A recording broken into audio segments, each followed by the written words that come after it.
Assalamualaikum warahmatullahi wabarakatuh. Perkenalkan, nama saya Andika Ramadi Pratama, peserta Latsar CPNS 2025 Angkatan 1 Golongan 2. Pada kesempatan kali ini, saya akan memaparkan resume materi kegiatan kesiapsiagaan bela negara dan tata tempat pada kegiatan resmi. Kesiapsiagaan bela negara adalah kondisi siap siaga yang dimiliki oleh setiap warga negara, baik secara fisik, mental, maupun spiritual, untuk menghadapi berbagai ancaman terhadap bangsa dan negara.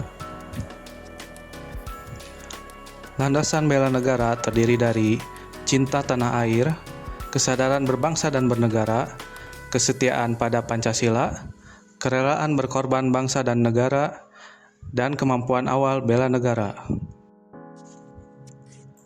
Adapun tujuan dari kesiapsiagaan bela negara ialah menumbuhkan rasa memiliki dan menjaga tanah air serta kekayaan bangsa, membentuk sikap taat hukum, disiplin, dan partisipasi aktif dalam kehidupan berbangsa dan bernegara, memperkuat keyakinan bahwa Pancasila adalah pedoman hidup bangsa sehingga mampu menangkal ideologi yang bertentangan, menanamkan semangat pengabdian, keberanian, dan kerelaan mengutamakan kepentingan bangsa di atas kepentingan pribadi atau golongan, dan mempersiapkan diri secara fisik, mental, spiritual agar siap menghadapi ancaman baik militer maupun non-militer.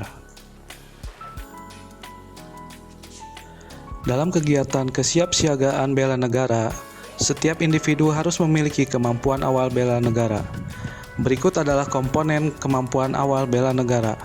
Yang pertama adalah kemampuan fisik, dapat dilakukan dengan cara rutin berolahraga untuk menjaga kebugaran dan menjaga pola makan yang sehat dan istirahat yang cukup. Yang kedua adalah kemampuan mental, yang dapat dilakukan dengan rajin membaca buku, mengikuti pelatihan, dan mengendalikan emosi. Dan yang terakhir adalah kemampuan spiritual, yang dapat dilakukan dengan menjalankan ibadah sesuai dengan agama atau kepercayaan dengan konsisten. Berikut ini adalah contoh kegiatan kesiapsiagaan bela negara. Yang pertama, baris berbaris, yang berfungsi untuk menumbuhkan sikap hormat dan tata tertib.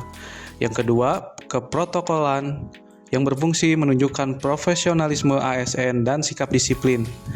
Yang ketiga, kewaspadaan diri dan intelijen, yang dapat menjadi bentuk latihan kepekaan terhadap potensi ancaman.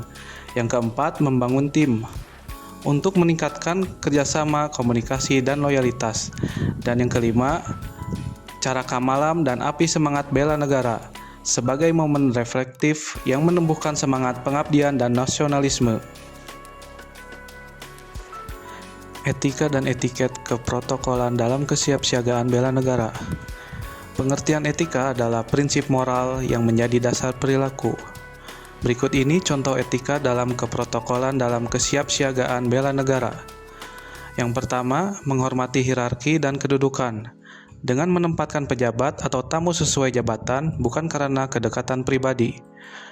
Yang kedua, menjunjung integritas, dengan tidak memanipulasi tata tempat atau tata upacara demi kepentingan tertentu. Yang ketiga, menjaga wibawa negara, karena setiap acara resmi mencerminkan martabat bangsa, sehingga harus tertib, khidmat, dan profesional. Yang keempat, mengutamakan kepentingan umum. Protokol bukan sekedar formalitas, tetapi sarana menjaga kehormatan negara dan persatuan. Selanjutnya adalah etiket. Pengertian dari etiket adalah tata krama atau aturan sopan santun dalam praktik sehari-hari. Kemudian, contoh dari etiket adalah sebagai berikut. Sopan santun dalam penyambutan, dengan memberi salam, berjabat tangan, dan menyapa tamu dengan ramah. Yang kedua adalah disiplin waktu, dengan cara hadir tepat waktu dalam upacara, rapat, atau apel kesiapsiagaan. Yang ketiga, penampilan rapi dan sesuai aturan, dengan selalu mengenakan pakaian dinas atau upacara sesuai ketentuan. Yang keempat, komunikasi yang santun, berbicara menggunakan bahasa resmi, tidak memotong pembicaraan, menjaga intonasi suara.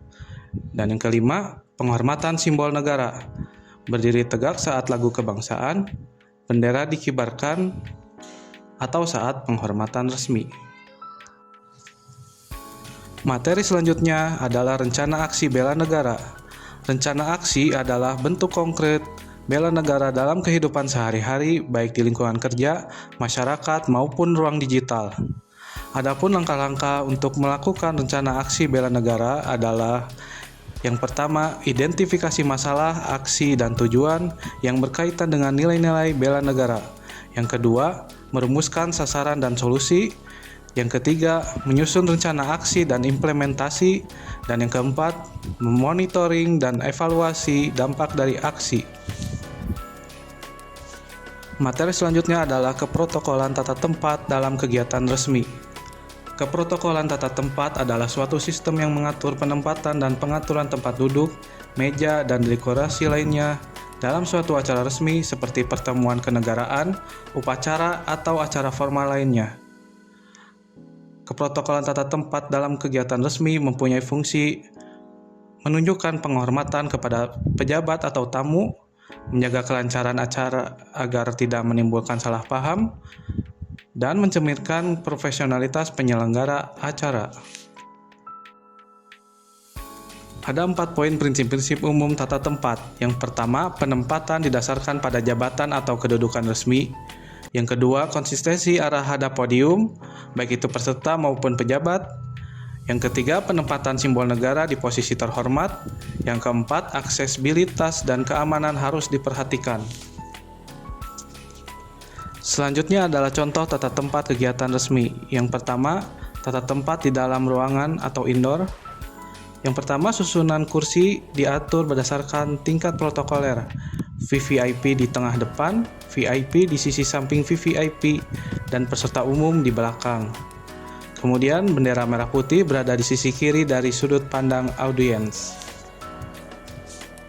Kemudian yang kedua, tata tempat di luar ruangan atau outdoor. Yang pertama, inspektur upacara di mimbar kehormatan berada di tengah depan. Yang kedua, pejabat VIP di tribun kehormatan. Yang ketiga, pasukan dan peserta berbaris rapi di lapangan sesuai formasi. Dari materi yang telah saya sampaikan, kesimpulan yang saya dapat dari kesiapsiagaan bela negara adalah kondisi siap baik secara fisik, mental, dan spiritual seluruh warga negara dalam menghadapi ancaman terhadap bangsa dan negara. Kemudian landasan bela negara adalah cinta tanah air, kesadaran berbangsa dan bernegara, kesetiaan pada Pancasila, rela berkorban, serta kemampuan awal bela negara. Dan tujuan akhir dari kesiapsiagaan bela negara adalah membentuk warga negara terutama ASN yang tangguh, berkarakter, dan berintegritas. Yang kedua, menjamin keutuhan NKRI dari ancaman fisik maupun non-fisik. Dan yang terakhir, menumbuhkan daya tangkal bangsa melalui persatuan, solidaritas, dan profesionalisme. Demikian yang dapat saya sampaikan, semoga bermanfaat. Wassalamualaikum warahmatullahi wabarakatuh.